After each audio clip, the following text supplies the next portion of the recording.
Hello बच्चों, चलिए प्रश्न पढ़ते हैं। तो प्रश्न में दिया गया है carbon dioxide, methane, nitrous oxide और सीएफसीज आदि रेगिस्तान गैसें हैं। तो इस प्रश्न की मुख्य अवधारणा के बारे में हम जान लेते हैं। तो यहाँ लिखेंगे मुख्य अवधारणा।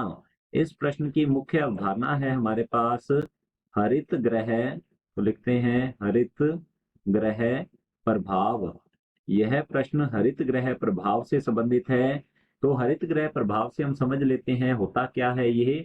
तो सूर्य से आने वाली जो विकिरणें हैं, प्रकाश विकिरणें, वे धरती की सतह से टकराकर परावर्तित होकर पुनः अंतरिक्ष में चली जानी चाहिए, परंतु हमारे वायुमंडल में कुछ ऐसी गैसें मौजूद हैं जो कि उन विकिरणों को अवशोषित कर लेती है और पृथ्वी का तापमान बढ़ाती है। इसे हम कहते हैं हरित ग्रह प्रभाव। तो इसे हम लिख लेते हैं सूर्य से सूर्य से आने वाली आने वाली विकिरणों विकिरणों के पृथ्वी की सतह से पृथ्वी की सतह पृथ्वी की सतह से टकराकर से टकराकर परावर्तित से टकराकर परावर्तित विकिरणों को परावर्तित विकिरणों को हमारे वायुमंडल में अर्थात पृथ्वी के वायुमंडल में उपस्थित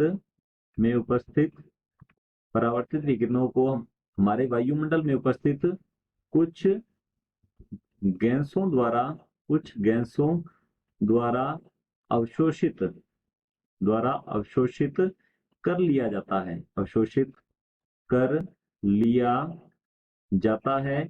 और ये इन विकिरणों को अवशोषित करके फिर ऊर्जा, या हम कह सकते हैं ऊष्मा विकिरित करती हैं। फिर होता है ऊष्मा का विकिरण।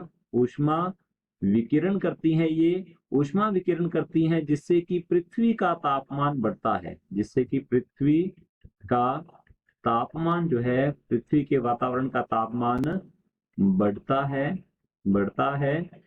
तो इस प्रभाव को हम कहते हैं हरित ग्रह प्रभाव। तो यहाँ लिखेंगे इसे ग्रीन हाउस इफेक्ट या हरित ग्रह प्रभाव के नाम से जाना जाता है।